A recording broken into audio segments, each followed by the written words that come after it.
지난주에는 우리가 나눴던 말씀이 구원의 방법에 대해서 우리가 말씀을 나눴습니다. 그런가 하면 이번 주 말씀은 하나님의 뜻대로 사는 삶에 대해서 말씀을 하십니다. 그래서 이번 주 주제를 이렇게 잡았는데요. 하나님의 뜻에 따라 살자라는 것을 주제로 각절 말씀 읽도록 하겠습니다. 먼저 1절 말씀 함께 읽도록 하겠습니다. 그렇다면 그리스도께서 우리를 위하여 육체로 순환을 겪으셨으므로 너희 자신도 이와 같이 같은 생각으로 무장할지니 육체로 고통받은 자는 죄를 중단하였기 때문이라 라고 말씀하시죠.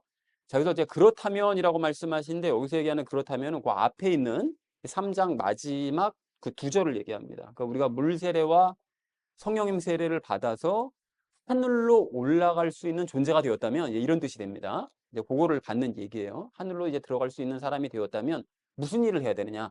요 아래에 이런 일들을 행해야 된다라고 얘기를 합니다. 근데 요 얘기를 하기 전에 먼저 여기 중간에 보면 이제 육체로라고 얘기하는데요. 이게 뭐 영어로 보면 어쨌든 인으로 되어 있기 때문에 육체 안으로, 육체 안에서라고 이제 해석을 할 수 있겠죠. 우리가 예배 드릴 때도 영과 진리로 예배를 드려야 되는데 사실 영 안에서 진리 안에서잖아요. 원래 뜻이. 마찬가지로 육체로도 육체 안에서 이제 수련을 겪으셨다는 건데 여기서 그리스도께서 우리를 위하여 육체로 순환을 겪으셨다는 것은 이런 얘기죠. 예수님께서 우리의 죄 때문에 육체 안에서 영과 혼의 고난을 당하셨다는 거죠.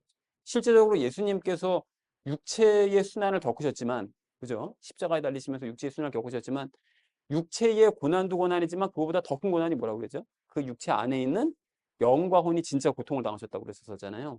그 의미입니다. 자, 그렇기 때문에 너희도 같은 생각으로 무장을 해야 된대요. 같은 생각으로 무장한다는 건 뭐냐면 죄 때문에 고난을 겪을 수 있다. 요 생각으로 무장을 해야 된다는 거예요. 죄 때문에 고난을 겪을 수 있다는 것을 각오를 해야 된다는 거예요.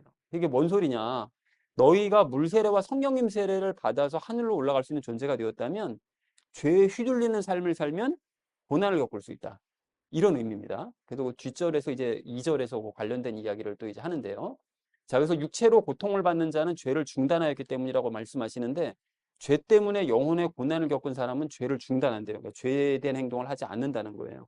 이런 특성이 있으므로 하나님께서 고난을 주셔서 죄된 행동을 하면 죄를 중단시키시는 이런 일을 하신다는 것입니다. 그래서 하나님께서는 죄를 중단시키기 위해서 우리에게 고난을 허락하신다. 자, 그러니까 전체적으로 다시 한번 요약을 해보자면 물세례와 성령님 세례를 받아서 하늘로 올라갈 수 있게 된 존재가 된 우리는 죄를 저지르면 안 된다. 죄를 저지르면 하나님께서 고난을 허락하셔서 그 죄를 그만두게 하시려고 우리에게 고난을 허락하실 수 있으므로 그 생각으로 그 죄를 저지르면 고난을 받을 수 있다는 사실을 생각하면서 그걸 무장을 해야 된다.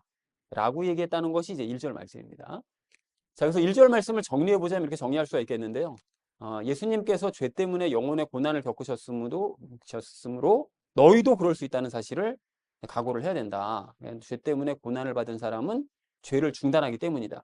그렇기 때문에 그렇게 중단이 되기 때문에 하나님께서 우리에게 고난 허락하실 수 있다. 죄를 저지르면. 관련된 이야기를 2절에서 하고 있습니다. 2절 말씀 함께 읽도록 하겠습니다. 이는 그가 더 이상 그의 육체 안에 있는 자신의 남은 시간을 사람들의 정욕들에 따라 살지 아니하고 다만 하나님의 뜻에 따라 살게 하려 함이라 라고 말씀하시죠. 자, 이는 이라고 얘기하는데 죄 때문에 고난받을 수 있음을 각오하라는 것은 이라고 그런 의미입니다. 그리고 나머지 얘기를 하고 있는데 그가 즉 고난을 받은 사람이 죄를 저질러서 고난을 받은 그 사람이 육체 안에 자신의 남은 시간, 그러니까 육체 안에서 살아갈 수 있는 남은 시간이죠. 인생의 그 남은 시간, 내가 육체 안에서 살아갈 수 있는 그 인생의 그 남은 시간을 정욕에 따라 사는 게 아니라 하나님의 뜻에 따라 살게 하려고. 그래서 고난 주신다는 거예요. 그래서 죄에 휘둘리지 않게 하려고. 그래서 하나님의 뜻은 여러분 잘 아시는 것처럼 요한복음 6장 40절 좀 이따도 우리가 또 말씀 나눌 건데 예수님을 닮는 삶을 의미합니다.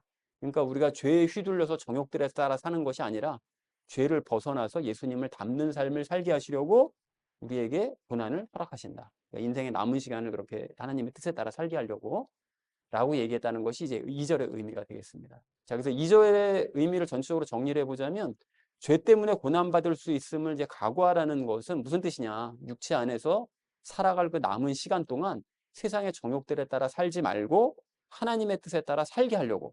그래서 너희가 죄를 저지르면 고난을 각오해야 되는구나 라는 사실을 생각하면서 살아야 된다 라고 말씀했다는 것이 이제 2절의 의미가 되겠습니다. 자, 마지막 3절 말씀 함께 읽도록 하겠습니다. 우리가 음탕함과 정욕들과 폭음과 유흥들과 향연들과 가증한 우상 숭배들 가운데 살아갔을 때 이방인들의 뜻을 이룬 것은 우리 인생의 지나간 시간으로 우리에게 족하도다 라고 말씀합니다. 여기 이제 음탕함은 여러분 이제 호색을 의미하고요. 이제 성적인 것들. 그리고 정욕들은 이제 강한 욕망을 의미하고요.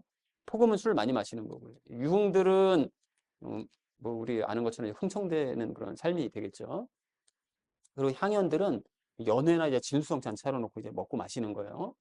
가증한 우상 숭배들 같은 경우에는 우리가 재물을 섬기거나 재물 외에 기타 하나님보다 더 사랑하는 것들을 의미하는 거죠. 하나님보다 우선하는 것들. 이제 그런 것들 가운데 우리가 만약에 이제 살아갔을 때, 과거의 얘기잖아요. 과거에 이러이런 삶을 살아갔을 때, 그 이방인들의 뜻을 이룬 것은 이라고 얘기합니다. 이방인들의 뜻이 뭘까요? 아까 전에 하나님의 뜻은 얘기했잖아요. 하나님의 뜻을 요한복음 6장 40절 말씀을 다시 한번 우리가 정리를 해보자면 예수님의 삶을 보고 예수님을 닮아서 영생하는 삶. 그게 하나님의 뜻이죠. 그러니까 요거를 기반으로 똑같이 생각하면 뭐가 될까요? 이방인들의 뜻은 세상 사람들의 삶을 보고 세상을 닮아서 결국 영원한 벌에 처하게 되는 거. 이게 이방인들의 삶이고 이방인들의 뜻을 따라가는 삶인 거죠. 예, 그렇게 해석할 수가 있겠습니다. 그러니까 이방인들의 뜻은 이방인들의 삶을 보고 이방인들을 닮아서 결국 영벌을 받는 것. 예, 그런 삶이 되는 거죠. 그래서 이런 삶을 사는 것이 바로 요렇게 요 위에 그 상반절 말씀이잖아요. 이런 삶을 살았던 것은 우리 인생의 지나간 시간으로 충분하다. 더 이상 우리가 그런 삶을 살지 말자라고 얘기하고 있습니다. 3절을 이렇게 정리해 볼 수 있겠는데요. 우리가 사교육과 강한 욕망과 폭음과 흥청됨과 연애와 하나님보다 우선하는 것들에 빠져 삶으로써 이방인들과 함께 영벌에 처할 뻔했던 그 삶은 지나간 과거로 충분하다. 그러니까 더 이상 이런 잘못을 반복하지 말자. 반복함으로써 우리 하나님께 고난은 받고 그래도 괴로워하고 이런 삶을 더 이상은 살지 말자라고 얘기했다는 것이 3절의 의미가 되겠습니다. 자, 그래서 오늘 본문을 이렇게 정리해 볼 수가 있겠는데요. 예수님께서 죄 때문에 영혼의 고난을 겪으셨으므로 너희도 그럴 수 있다는 사실을 각오해야 된다. 죄 때문에 고난받을 수 있다는 사실을 각오해야 된다. 죄 때문에 고난을 받은 사람은 죄를 중단하기 때문에 하나님께서 고난을 허락하신다. 그래서 고난을 각오하라는 것은 육체 안에서 살아갈 그 남은 시간 동안 세상의 정욕들을 따라 살지 말고 하나님의 뜻에 따라 살게 하려고 하나님께서 일부러 그렇게 하시는 것이다. 그래서 우리가 세욕과 강한 욕망과 폭음과 흥청됨과 연애와 하나님보다 우선하는 것들에 빠져 삶으로써 이방인들과 함께 영벌에 처할 뻔했던 그 삶은 지나간 과거로서 충분하니 더 이상은 이런 삶을 우리 살지 말자라고 얘기했다는 것이 오늘 본문 전체의 내용이 되겠습니다. 자, 그러니까 결국 세상의 정욕에 따라 살지 말고 하나님의 뜻에 따라 살란 얘기죠. 자, 그래서 하나님의 뜻과 관련돼서 우리가 오늘 3가지 이야기를 적용 시간에 나눌 건데 첫 번째는 과거의 삶에 대해서요. 두 번째는 진짜 복에 대해서, 그리고 마지막 3번째는 하나님의 뜻대로 살기 위한 방법에 대해서 말씀을 나누도록 하겠습니다. 그래서 오늘의 결론이요. 하나님의 뜻에 따라 살자라는 것을 주제로 나머지 말씀은 삶에 적용하면서 함께 말씀 나누도록 하겠습니다.